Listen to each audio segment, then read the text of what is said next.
Every year, Apple changes the iPhone design ever so slightly in key ways, but we never really know why, and we certainly don't get to see how they got there. But that's not the case this time around, because for the base iPhone 16, over the past couple of months, you may have seen a number of different prototype designs floating around. Specifically, Apple's been thinking about 3 different designs to ship for 2024, some of which look pretty familiar, and others that look absolutely wild and really not like an iPhone at all to me. It's fascinating to see this, and we learned which design Apple has ultimately settled up upon. But first, I want to show you what Apple's been working on. Because starting off with the first design and testing for the iPhone 16, it is quite a stark departure from what we have right now. The first thing I noticed about this was the pale yellow color that we've never seen on an iPhone before, and it's honestly a color that I think I could have gone my whole life without seeing. I just don't think this looks very good at all, but you'll notice the biggest change here is the camera design. It almost looks to me like a mix of the iPhone 10 as well as a random Android phone, as it's essentially the iPhone 10 camera on a raised camera bump, what we've been used to seeing on the iPhone. But I think it actually looks really sharp, and I love the fully blacked out oval that we've got here. The camera lenses are once again stacked vertically on here, and as we go around the rest of the device, there's a couple of other key changes, including number 1, the action button. Apple has brought that down in this prototype to the base iPhone. Previously, that was restricted to the Pros. And just below that, the volume buttons look completely different. It's a unified design with sort of a split in the middle that looks like a pill was cut in half. It's a really different look for the volume buttons on the iPhone, but I have to say I do actually like the way this looks. And looking at the whole package here, if Apple goes with this design, it's going to be a major revamp for their cheapest models. However, when we go on to the second prototype in testing, you'll see it seems like Apple comes back to earth very quickly, and we get a design that is much more tame. Prototype number 2 is being tested in a much better looking pink color, one that is pretty much identical to the pink that is on sale now. And the camera, once again, is getting the largest visual change on the rest of the phone with the lenses stacked vertically, although the overall design of the camera bump is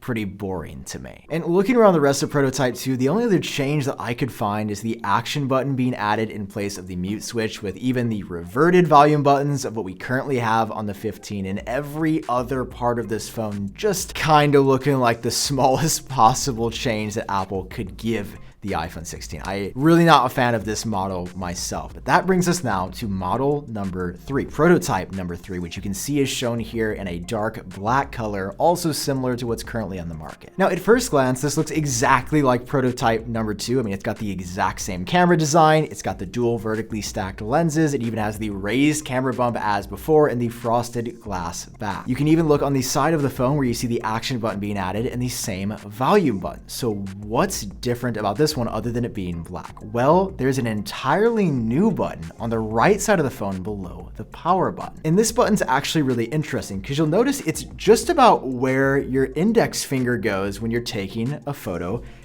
in landscape mode. Almost like there could be a camera shutter button right there. And well, we've learned recently that's exactly what this button in testing is. It's known as the capture button. And according to sources like The Information, this would allow you to tap lightly to focus a photo. You could press all the way down to capture a photo, and even slide left or right on this button to zoom in and out in a photo, which sounds incredibly cool to have a dedicated button just for taking better photos and videos, especially having this on the non-Pro iPhones.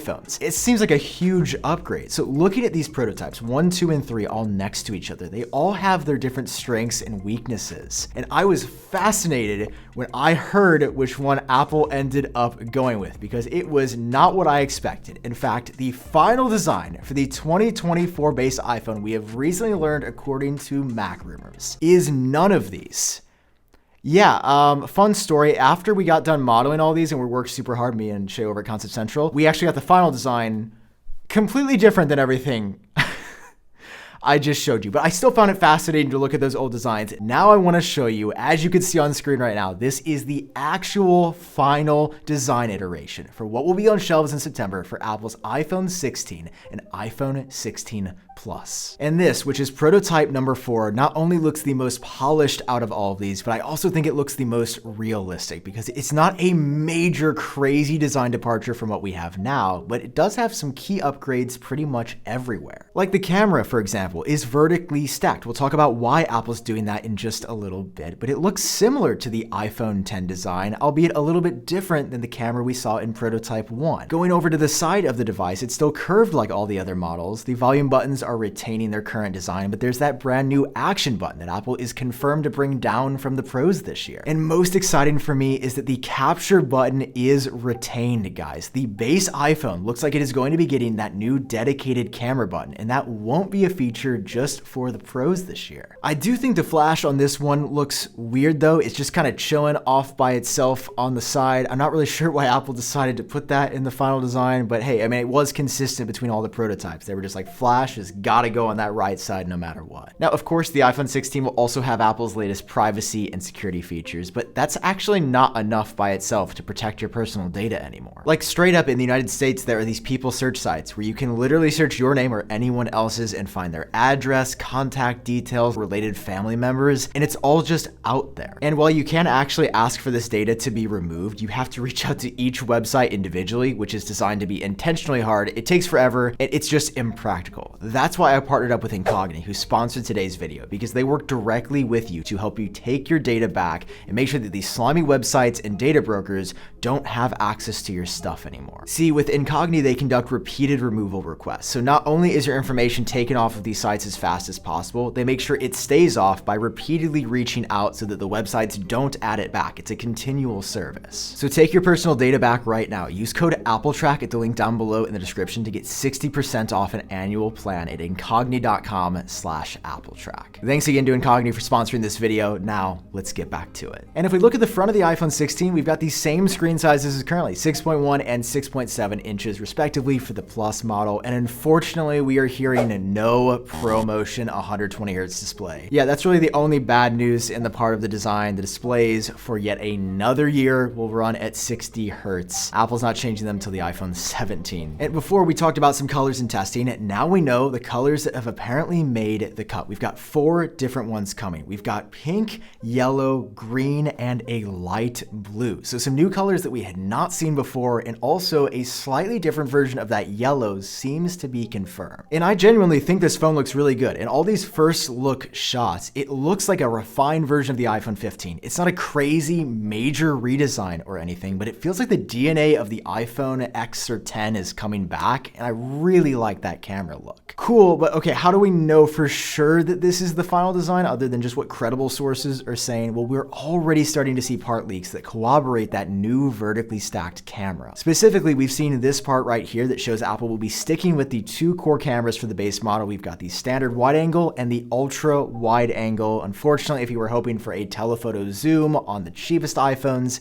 it's just not happening this year and probably not happening anytime soon. That's of course because Apple wants you to spend more money to get the triple lens design for the iPhone 16 Pro models. And we do have another video on the 16 Pros coming out in a little bit, but stay tuned for that. Seeing this physical part though, seeing this final design, vertical, why? Why is Apple going vertical for the cameras? Is it just because they want it to look different for the sake of it looking different? Well, sometimes in the past that has absolutely been the case. This time, the camera restructuring, it's actually functional, and it is for Apple to bring down yet another pro feature to the base iPhones, and that is spatial 3D video that you can shoot on your iPhone and watch back later on your Apple Vision Pro headset. So to achieve this, they're making the cameras vertical, just like they are on the Pro models, where you can shoot spatial video with the wide and ultra wide lens, and they're going to say, hey, you can do this on the more affordable iPhone 16 now. So knowing that, Apple wants you to be able to shoot content for that spatial format on any device, as many devices as you can. That's why they're bringing it down to the base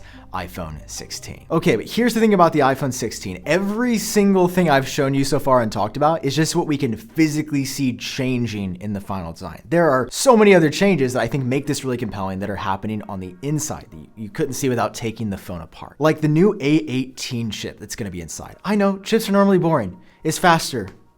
Cool. Okay, that is not what is actually happening with both the iPhone 16 and 16 Pro this year, because Apple's rumored to specifically make these chips have a huge upgrade for AI features. Features that you might say, well, there really aren't that many AI features on the iPhone, and you're right, not yet. Not until Apple unveils iOS 18 in June of this year, when they're going to completely revamp iOS on the iPhone. There's going to be a huge redesign, a ton of extra features, a huge Siri upgrade. I've got a whole video about that in case you haven't watched it already. Just know that the chip inside the iPhone 16 hardware level is going to be better for AI stuff. See, for years now, every year Apple's been upgrading this neural engine part of their A series chips. This is what handles the heavy AI compute tax and the small features that are currently available on the iPhone. But this year, that neural engine is said to get a massive restructuring and upgrade, as there will be exclusive features not unveiled right away in iOS 18 that will only work on the new iPhone 16 models. Features that aren't going to be limited to the Pro, that you'll get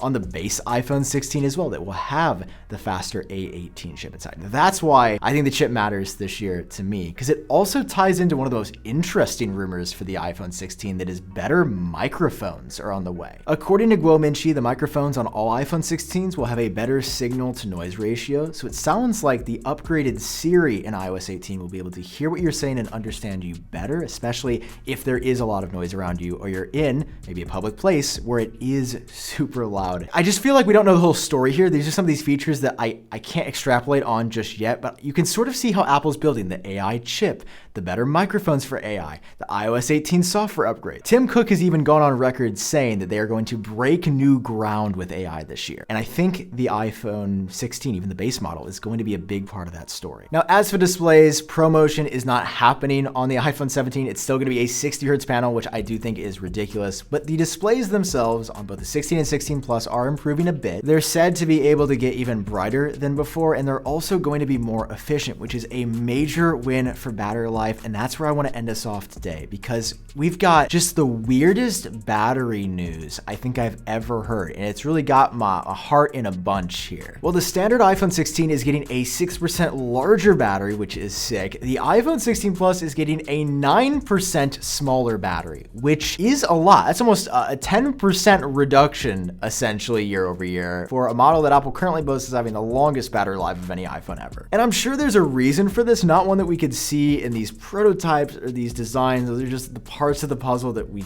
don't have an inside look into Apple to understand. But 9% on the surface, that's not looking good. That's bad. Don't ever make batteries smaller ever again, Apple. The battery life on the iPhone, I can barely get through a day, and the fact that I'm still saying this in 2024 is insane. Okay, one more thing, a couple extra tidbits to share as a bonus for everybody that stayed watching to the end of the video. The iPhone 16s are going to have a major RAM upgrade, the biggest that they've ever had, going up to 8 gigabytes, which will be on par with Apple's Pro iPhones. Now, I'm not going to be out here saying that RAM really matters in a phone, as I think Android phones back in 2010 had like 16 gigs of RAM, and we all know how Android phones are selling today. At this point, it's just a vanity metric, and iOS handles RAM so well that it's 6 gigabytes currently. I don't think anybody on their iPhone 15 has ever been like, this is not enough RAM for me, unless you're a little freak.